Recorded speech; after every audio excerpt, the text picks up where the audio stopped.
Assalamualaikum warahmatullahi wabarakatuh. Perkenalkan, kami dari kelompok 12 yang beranggotakan 2 orang, yaitu Ella Aulia Marinda dan saya sendiri. Di sini saya akan menjelaskan materi mengenai batasan motivasi. Apa sih motivasi itu? Motivasi berasal dari bahasa Latin yakni mover yang berarti menggerakkan atau to move. Motif dapat diartikan sebagai suatu kondisi internal atau kesiapan dan kesiagaan. Motivasi dapat diartikan sebagai daya penggerak yang telah aktif pada saat-saat tertentu, terutama apabila kebutuhan untuk mencapai tujuan sangat dirasakan mendesak. Wolfgang mendefinisikan motivasi sebagai sesuatu yang memberi energi dan mengarahkan perilaku. Perbandingan motivasi ditinjau dari perspektif behavioral, humanistis, kognitif, dan sosial. 1. Perspektif behavioral. Menurut Wolfgang, psikologi behavioral mengembangkan konsep kontiguitas, penguatan, hukuman, dan pemberian model untuk menjelaskan mengapa manusia bertindak sebagai apa yang mereka lakukan. Ahli behaviorisme menyarankan bahwa motivasi dapat ditingkatkan, dikurangi, dipertahankan, dan dihilangkan sebagai konsekuensi eksternal. Orang yang termotivasi untuk bekerja keras atau berupaya untuk mendapatkan penguatan atau menghindari hukuman. Sedangkan menurut Sandrock, perspektif behavioral menekankan imbalan dan hukuman eksternal sebagai kunci dalam menentukan motivasi anak. Pendekatan behavioristik sering diidentifikasi dengan motivasi ekstrinsik. Motivasi ekstrinsik ini tergantung pada penghargaan eksternal seperti nilai atau hak istimewa. 2. Perspektif humanistis. Pendekatan humanistis dan pendekatan kognitif memfokuskan pada motivasi intrinsik dan motivasi internal. Perspektif humanistis menekankan pada kapasitas murid untuk mengembangkan kepribadian, kebebasan untuk memilih nasib, dan kualitas positif diri mereka sendiri, seperti peka terhadap orang lain. Sandrock menjelaskan bahwa perspektif ini erat kaitannya dengan pandangan Abraham Maslow, bahwa kebutuhan dasar tertentu harus dipuaskan dahulu sebelum memuaskan kebutuhan yang lebih tinggi. Maslow menguraikan beberapa poin penting mengenai aktualisasi diri. Aktualisasi diri adalah motivasi untuk mengembangkan potensi diri secara penuh sebagai manusia. Aktualisasi diri menurut Maslow: 1. Orientasi yang realistis. 2. Lebih berpusat pada masalah daripada diri sendiri. 3. Air of detachment atau tak terpengaruh pada lingkungan dan membutuhkan privasi otonom dan merdeka. 4. Lebih hangat terhadap orang dan benda tidak bersifat stereotip. 5. Mengenali orang dan memiliki minat sosial yang kuat. 6. Memiliki nilai dan sikap demokratis.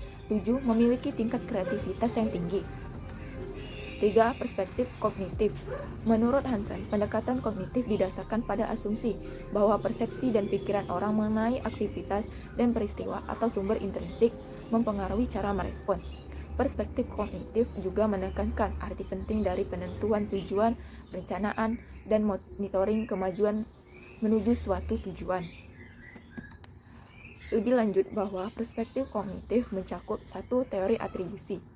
Teori atribusi menyatakan bahwa dalam usaha mereka memahami perilaku atau kinerjanya sendiri, orang-orang termotivasi untuk menemukan sebab-sebab yang mendasarinya.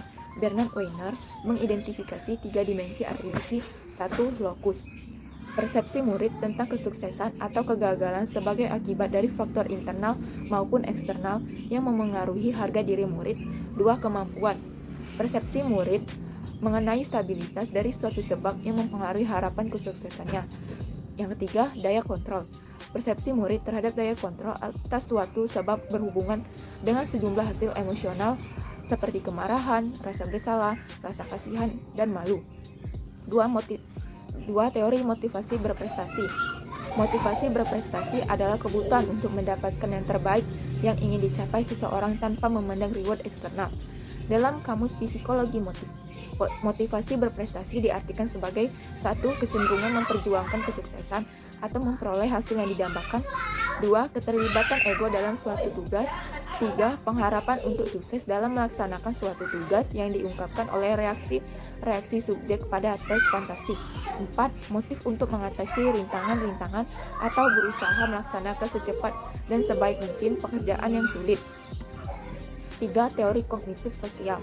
Teori kognitif sosial adalah teori yang menonjolkan gagasan bahwa sebagian besar pembelajaran manusia terjadi dalam sebuah hubungan lingkungan. 4. Motivasi untuk menguasai keahlian. 5. Self-efficacy. Konsep self-efficacy atau keyakinan ada di diri sendiri. Menurut Bandura, yakni keyakinan bahwa seseorang dapat menguasai situasi dan memproduksi hasil positif. Strategi pengajaran meningkatkan self-efficacy murid. Berikut ini beberapa strategi untuk meningkatkan self-efficacy murid. 1. Ajarkan strategi spesifik. 2. Bimbing murid dalam menentukan tujuan. 3. Pertimbangkan materi. 4. Kombinasikan strategi training dengan tujuan. 5. Sediakan dukungan bagi murid. 6. Pastikan agar murid tidak terlalu semangat atau terlalu cemas. 7. Beri contoh positif dan orang dewasa dan teman. Dan yang 6. Penentuan tujuan perencanaan dan monitoring diri. 4. Perspektif sosial. Dalam perspektif ini dibicarakan apakah Anda atau kita termasuk orang yang termotivasi bila berada di lingkungan orang banyak, atau apakah kita lebih suka di rumah dan membaca buku.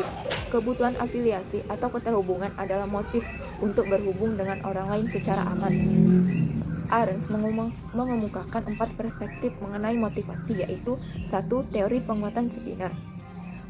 Pendekatan ini menekankan pada sentralitas peristiwa eksternal dalam mengarahkan perilaku dan pentingnya penguat. Yang kedua, teori kebutuhan. Teori ini menekankan bahwa individu didorong untuk bertindak karena kebutuhan-kebutuhan bawaan dan tekanan intrinsik. Yang ketiga, teori pembelajaran sosial. Dan yang keempat, teori kognitif. B. Berbagai proses penting motivasi untuk meraih sesuatu. Motivasi merupakan suatu proses yang mendorong atau memengaruhi seseorang untuk mencapai apa yang diinginkannya, baik itu secara positif maupun negatif. Motivasi untuk meraih sesuatu perhatian di sekolah telah dipengaruhi oleh perspektif kognitif. Ada 2 motivasi, yakni motivasi ekstrinsik dan motivasi intrinsik. 1. Motivasi ekstrinsik adalah melakukan sesuatu untuk mendapatkan sesuatu yang lain, sering dipengaruhi oleh intensif eksternal seperti imbalan dan hukuman. Perspektif behavioral menekankan arti penting dari motivasi ekstrinsik dalam prestasi. 2.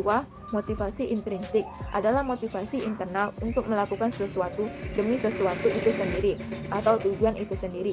Pendekatan kognitif dan humanistis lebih menekankan pada arti penting dari motivasi intrinsik dalam prestasi. 2 jenis motivasi intrinsik, yakni motivasi intrinsik dari determinasi diri dan pilihan personal, dari motivasi intrinsik dari pengalaman optimal. Di sini saya Bella oleh Marinda akan melanjutkan pemaparan materi berikutnya, yakni faktor yang mempengaruhi motivasi. Ada 2 faktor yang mempengaruhi motivasi, yakni faktor internal dan faktor eksternal. Faktor internal terdiri dari persepsi individu mengenai diri sendiri, harga diri dan prestasi, harapan, kebutuhan, dan kepuasan kerja. Sedangkan faktor eksternal terdiri dari jenis dan sifat pelajar, kelompok belajar di mana individu itu bergabung, dan situasi lingkungan pada umumnya. Yang berikutnya yaitu motivasi dalam konteks sosiokultural.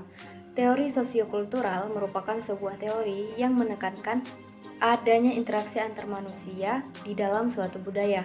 Dalam hal ini, interaksi yang dimaksud adalah adanya kesesuaian yang berkesinambungan mengenai sebuah peran, aturan, serta nilai budaya.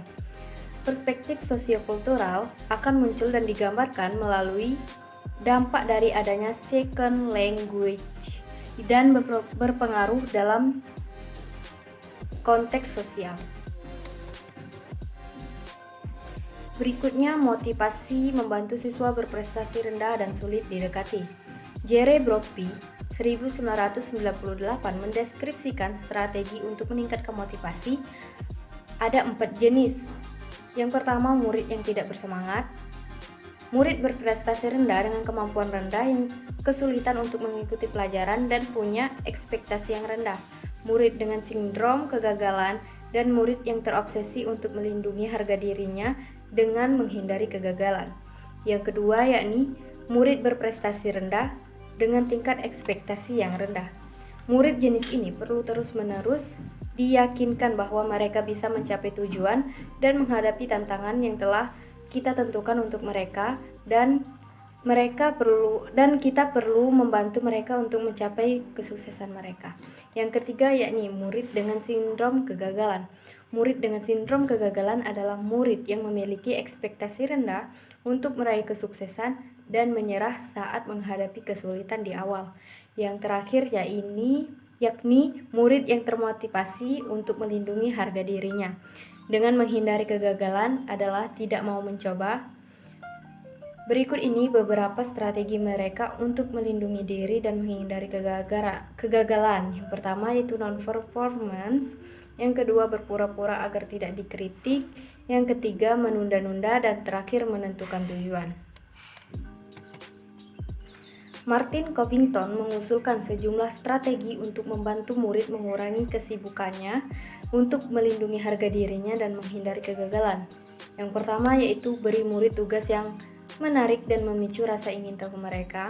Yang kedua, buat sistem imbalan atau hadiah sehingga semua murid, bukan hanya murid yang berprestasi tinggi atau cerdas, yang dapat memperoleh hadiah itu jika mereka mau berusaha keras. Yang ketiga, bantu murid menentukan tujuan yang menantang namun realistis dan beri mereka dukungan akademik dan emosional dalam rangka mencapai tujuan itu. Yang keempat, perkuat asosiasi antara usaha dan harga diri. Yang kelima, dorongkan murid untuk memegang keyakinan positif terhadap kemampuan mereka sendiri. Dan terakhir, tingkatkan hubungan guru dan murid dengan menekankan peran kita sebagai sumber daya manusia yang akan membimbing dan mendukung usaha pembelajaran murid. Selanjutnya, beberapa langkah yang bisa guru lakukan dalam menghadapi murid berprestasi rendah dengan ekspektasi yang rendah. Yang pertama yaitu memberikan keyakinan secara terus-menerus kepada siswa bahwa mereka bisa menghadapi tantangan dan mencapai tujuan yang telah ditentukan. Yang kedua, mereka mungkin membutuhkan suatu aktivitas yang bisa meningkatkan kemampuan belajar mereka. Dan yang ketiga, bantu siswa dalam menentukan tujuan pembelajaran dan beri mereka dukungan untuk mencapai tujuan tersebut. Langkah yang bisa guru lakukan dalam menghadapi murid dengan sindrom kegagalan.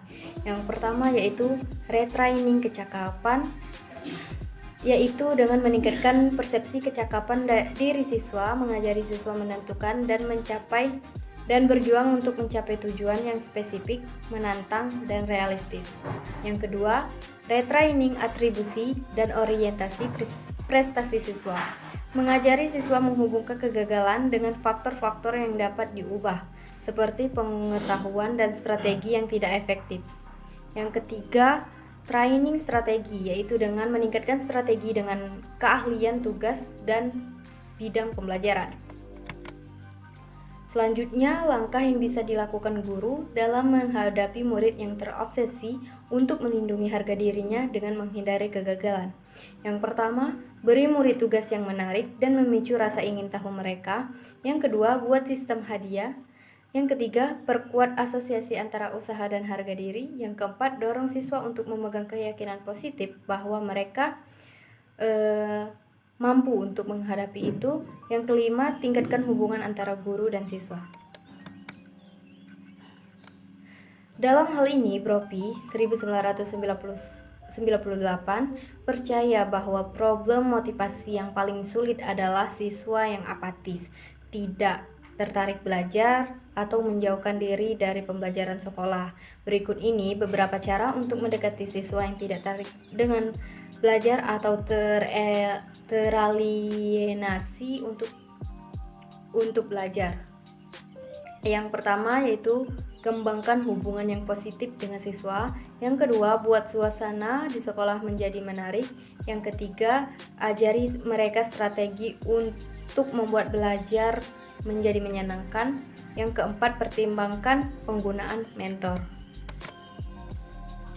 Selanjutnya, Elliot 2000 halaman 332 memaparkan bahwa motivasi dalam bangunan psikologi yang penting adalah mempengaruhi belajar dan prestasi sekurang-kurangnya dalam 4 cara. Yang pertama yaitu motivasi meningkatkan energi dan tingkatan aktivitas individu. Yang kedua, motivasi mengarahkan seorang individu pada tujuan-tujuan tertentu. Yang ketiga, motivasi meningkatkan inisiatif terhadap aktivitas tertentu dan ketekunan dalam suatu kegiatan. Yang keempat, motivasi mempengaruhi strategi belajar dan proses kognitif individu. Yang terakhir yaitu motivasi juga meningkatkan kemungkinan mereka mencari bantuan ketika mereka menghadapi kesulitan. Dalam kaitannya dengan pengaruh motivasi terhadap perilaku dan belajar siswa, Ormbrod mengemukakan pendapat sebagai berikut. Yang pertama, motivasi memimpin perilaku pada tujuan tertentu. Yang kedua, motivasi meningkatkan usaha dan energi. Yang ketiga, motivasi meningkatkan inisiasi dan ketekunan dalam beraktivitas. Yang keempat, motivasi meningkatkan proses kognitif. Yang kelima, motivasi menentukan konsekuensi apa yang akan meningkat. Dan yang keenam, motivasi mengarah pada perbaikan kinerja. Mungkin itu saja pemaparan materi dari video kelompok 12. Kami ucapkan terima kasih. Wassalamualaikum warahmatullahi wabarakatuh.